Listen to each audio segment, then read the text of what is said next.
भविष्य की आहट डॉक्टर रविंद्र अरजरिया। आवश्यक हो गया है धार्मिक सौहार्द स्थापना आयोग का गठन। उत्तर प्रदेश के देवबंद में जमीयत उलेमा हिंद के मुखिया महबूब असद मदनी ने जलसे के आगाज में 1000 सद्भावना संसद के आयोजन का ऐलान करके सकारात्मक संदेश दिया। उन्होंने justice and empowerment initiative for Indian Muslim के रूप में एक विभाग बनाने की घोषणा की। भावुकता भरे अंदाज में उन्होंने कहा, हम तकलीफ बर्दाश्त कर लेंगे लेकिन देश का नाम खराब नहीं होने देंगे। अगर जमीयत उलेमा शांति को बढ़ावा देने और दर्द नफरत सहन करने का फैसला करते हैं तो यह हमारी कमजोरी नहीं ताकत है। जलसे में इस्लामोफोबिया सहित अनेक ज्वलंत मुद्दों को उठाया गया। वर्तमान हालातों का विश्लेषण करते हुए सत्ताधारी दलों को कोसा गया, मानवाधिकारों और लोकतांत्रिक मूल्यों को रेखांकित किया और जोर दिया गया। 14 मार्च को इस्लामोफोबिया रोकथाम दिवस मनाने पर इस दौरान सन 2017 में प्रकाशित लॉ कमीशन की 267वीं रिपोर्ट की सिफारिशों को लागू करने की बात कही गई। हिंसा उकसाने को लेकर कानून बनाने, दोषियों को सजा दिलाने, अल्पसंख्यकों को सामाजिक आर्थिक रूप से अलग थलग करने के प्रयासों पर रोक लगाने की मांग उठाई। संगठन के राष्ट्रीय सचिव मौलाना नियाज फारूकी ने कहा कि ऐसा कोई विवाद न हो जिससे हमारे रिश्ते टूटें, फिर चाहे मंदिर मस्जिद या फिर इससे फर्क नहीं पड़ेगा। इस जलसे में 25 राज्यों से 1500 जमीयत सदस्यों सहित कुल 3000 लोगों के भाग लेने का अनुमान लगाया। 3 सत्रों में चलने वाले आयोजन में मुस्लिम मुद्दों के अलावा राष्ट्रवाद छाया रहा।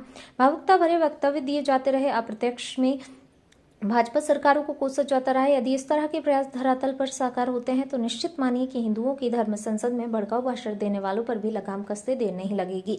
सद्भावना संसद के नाम से जिन 1000 आयोजनों का निर्णय लिया गया है उनको लेकर समाज की जिज्ञासाएं तेज होती जा रही हैं। फिलहाल गैर मुस्लिम समाजों में इस्लाम की कट्टरता के मायने हिंसा, जुल्म, मनमानी के रूप में स्थापित होने लगे। ये सत्य है कि इन दिनों विश्वास की नींव कमजोर होने लगी है। दूसरे धर्म के पड़ोसी को संदेह की नजरों से देखा जाने लगा है। अंतरंग मित्रों के मध्य भी शंकाएं जन्म लेने लगी। ये सब यूं ही नहीं हुआ। आज के माहौल के लिए अतीत की घटनाएं, उनके मौजूद चिन्ह और संविधान में की गई विभेदकारी व्यवस्था उत्तरदायी है। मंदिर के एक भाग में मस्जिद देखने वाला श्रद्धालु आक्रांताओं के जुल्म के प्रति आज भी आक्रोशित हो उठता है। हर दिन मंदिर जाने वालों को हमेशा अतीत की गुलामी याद आती है और दूसरी ओर नमाज के पहुंचने वाले अपने पूर्वजों पर गर्व करते सीना चौड़ा करने लगते हैं। देश में लगभग 5000 ऐसे आस्था के केंद्र होंगे जहां मंदिर को तोड़कर आक्रांताओं ने मस्जिद बना डाली। उस समय का जुल्म एक वर्ग में आज भी सिहरन पैदा कर देता है। ऐसा रोज घटता है। हजारों लोगों की भावनाएं रोज आहत होती हैं।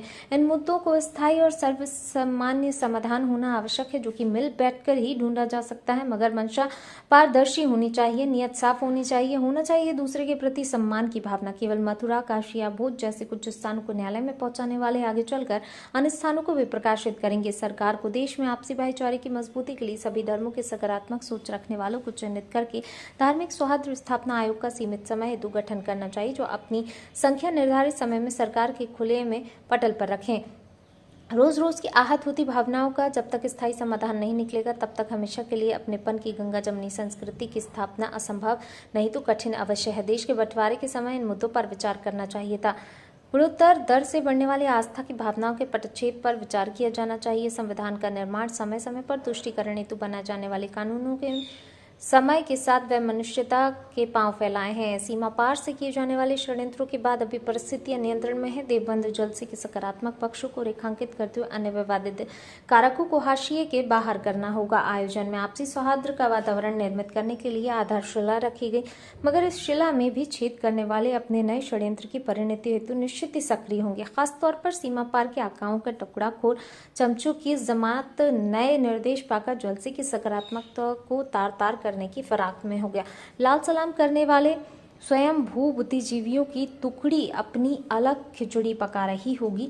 इस जलसे में रंगे सियारों की कमी नहीं थी, जो आपसी गुफ्तगू में जहरीले मंसूबे जाहिर करते रहे। जलसे में मुसलमानों के हालातों की समीक्षा करते हुए उनके ऊपर होने वाले जुल्मों को गिनाया जाता रहा, परंतु सीमा पार के इशारे पर षड्यंत्र करने वालों का जिक्र तक नहीं किया। ओबीसी जैसे भड़काऊ भाषण देने वाले मुस्लिम नेताओं पर लगाम लगाने का कठोरता से प्रयास नहीं हुआ। आतंकवाद, कट्टरवाद, लफ्ज़ात, क्रूरता, आक्रामकता जैसे मुद्दों को हाशिए पर छोड़ दिया गया। कश्मीरी पंडितों के पलायन, धार्मिक आयोजनों में हिंसा, धर्म के नाम पर मनगढ़ंत व्याख्याएं, कुरान के वास्तविक मायनों को छुपाकर कट्टरता का बीजारोपण, भेदभाव वाले आचरण जैसी स्थितियों को भी अदृष्टिगत नहीं किया जा सकता। इस दिशा में केवल मुस्लिम समाज ही उत्तरदायी है, ऐसी भी नहीं है।